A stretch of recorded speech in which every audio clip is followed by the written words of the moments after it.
Talvata mai Ausetalia I se whapoponga o Tala Fou le radio Samoa. Wa taunu le parimia o Ausetalia I Singapore ma sauni ai e whaiasana saunoanga I nisi o whainga whaavae o mata upu tau le ba I whafo. Whailo Albanese o la ia whonga ina le launga au tu o le whonatanga le tūrangi le nei o lo whanga solo I Singapore. Ai loa mai le tau na li la, sa iei le fuafuanga I whailoa I Albanese ma le parimia o Singapore o Lee Zien Long po sa la whonatanga peitai o toi whaatatia ese le tūranga o na ua whaamaunia le maua le parimia o Singapore I le COVID. La whailoa I la Albanese ma le sui parimia Lawrence Wong whaataranoa nisi mata upu le bao atunu e lua. O tai au e malangai le parimia o Stadia I Vietnam mo sa la whailoa inga foi ma tai o le atunu. O le so le whaataritali I le whaitau miliona o tangata Ausetalia I le tūranga o le aiai le siitanga I le tutongi au pito mawalalo o le aiai ngā luenga ina ua mai a le iloilonga whaatausanga a le Fair Work Commission le a Safatino. O le teminei o le tutongi mawalalo mo ngā luenga I Ausetalia lua sutasta la toru valu sene I le tūna. Tusa lea ma le valu se lau se furulua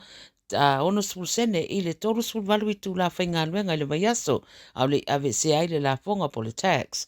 O Iuni o loo whina umalosi o te tauna si itia lea tutongi I a tala whenga iai ma le inflation. Au loo whina foi pisi nisi mo le si itanga e toru tesimara 5% wa mai ala tau a whai a sidi atu nei lo le toru tesimara 5% lo no wingo le amatua I whenga I foi la tau malu I tau e tutongi tangata whainga luenga ma pili o le pisi nisi mai wai ina vaea nisi tangata whainga luenga.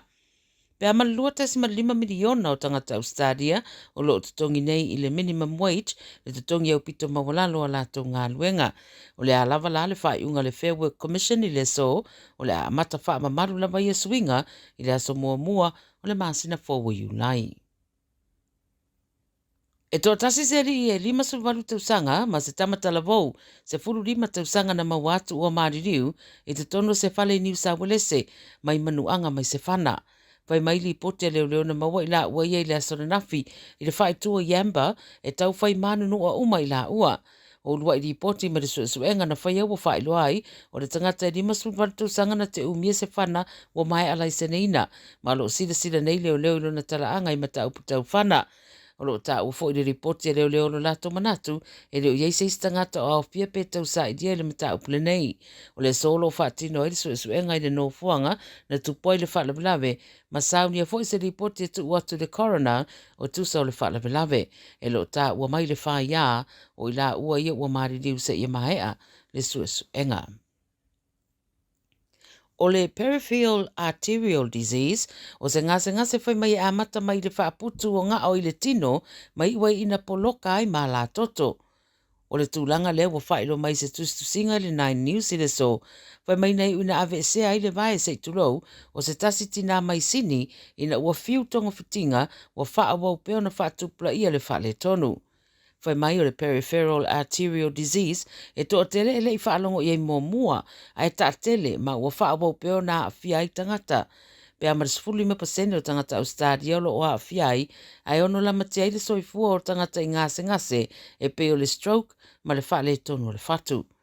O le mori maua le tina ua awhialo na aao, sa amata lava le whaalongo ino le tinga I le vaenga pito I lalo na vae, sa le manatu mamafa iai, pe ita I se teimi muriane wo o ai ia I se tūlanga ele I mawhauwhawina. Whai mai fō mai, o le itua inga ngase lea a whai le whai e se tong fitinga, e o ina o ai se tūlanga e peo lea tina. Whai loe fō mai e le leo na ngā e whai se siaki, pe a whaalongo ina I tua inga unga ia, e ono lavea I mai eile soifua, ai au le whata mala.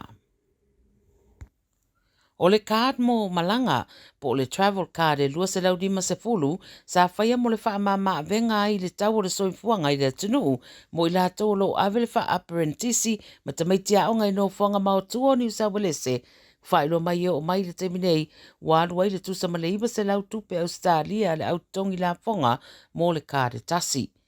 Ta ua le minista o le ala tele o Jenny Atchison o le kār leo se baenga o se folanga na whaia le so whaatasi au le i whaia le pālota ma o lo o ilo nei le tūlanga o le fuafuanga e whao ngā le kār lea e utu ai penisini o ta vale te tongi ei au onanga pe o trains ma taxis ma private coaches ma e o mai le so o sidia ma le ono a whetangata ua mawaina lea kār au wata ua le poloketi lea iwa 10 miliona o lo whaaruai. Pa mai minista o tupe ia na sau sao lava mai le tala whatau o le tupe a le transport mai mawhai fo na whao ngā e whaalele iei a wala. O lo whaatari lale to tele po le ale whai ungo le ai ai pe o le a whaatatia ese pe to e whaawau foi ia ai whaia ni nai swinga e tau tu i titi ai le tupe alu.